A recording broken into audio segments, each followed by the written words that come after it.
Today I'm going to be shooting with the new Tokina Firin 100mm f2.8 macro lens.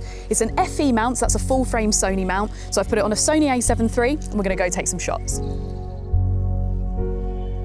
The Firin produces a 1:1 life reproduction at 30 centimetres, and I've put it on manual focus and I'm just seeing how close I can get, and I would say that's what, 10 centimetres I reckon minimum focusing distance there, so it's pretty good for 100mm. It means you can get in nice and close.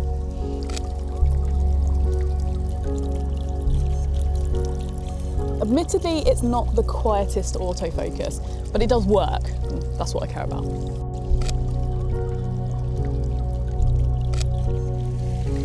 Got this little fountain here coming into the water. And the good thing about having a 100mm lens on is that you can be a little bit further away, as in I don't have to be in this pond, but you can still get a shot which looks like you're quite close.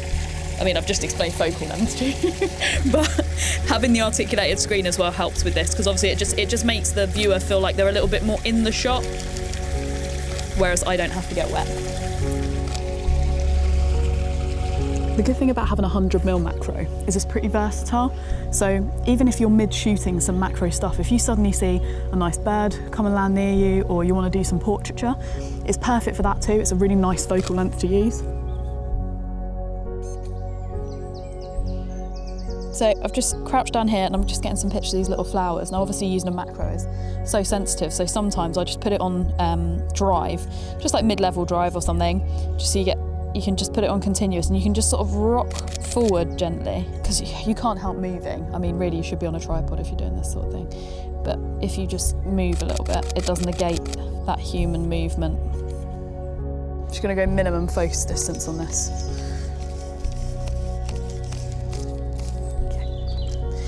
It's not got the shortest focus through.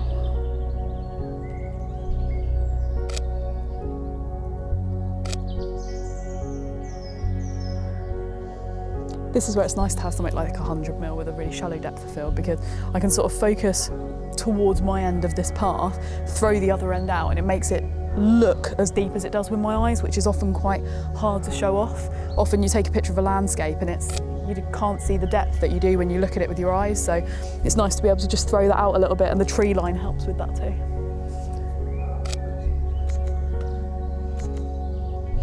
Although this autofocuses quite well, personally I like using that manual focus to just tighten up on exactly what I want to shoot, but to be honest that's the same for most macro lenses for me.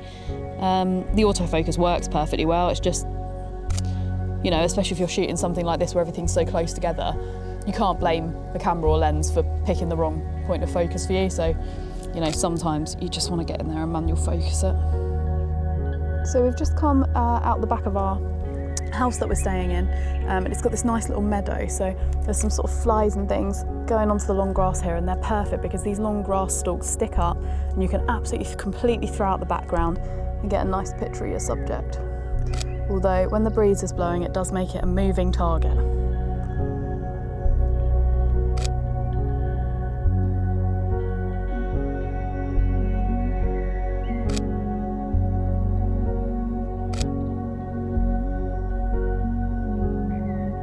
Quite a versatile focal length though, 100mm, like good for portraiture. You can do wildlife if something lands very close to you, but mainly it is nice as a portrait lens also, because obviously you can really throw out that depth. You've still got 2.8, okay. If we look at some primes that you would use for portrait, yes, you might be looking at 1.4, 1.8, but with a focal length of 100mm, you don't want to go too much shallower really. It's nice to have some glass that's made for that FE mount in 100mm. Obviously Sony have a 90mm, but that's a very different price range than this Tokina lens. Obviously there are options available.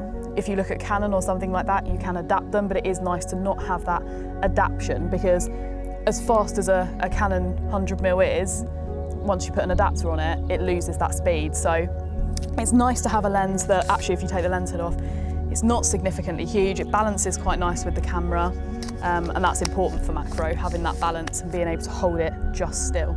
Now, if you need any more information on the Tokina Firin 100mm, there's loads of information online. You can pop onto our website, give us a call, send us an email, or of course, pop into any of our stores, where a lot of them you'll be able to see this lens, especially if you give us a call first, and let us know you're coming. Now, if you need anything else, you can put a comment below, and we'll try our best to get back to you with all the info that you could possibly need. Thanks for watching.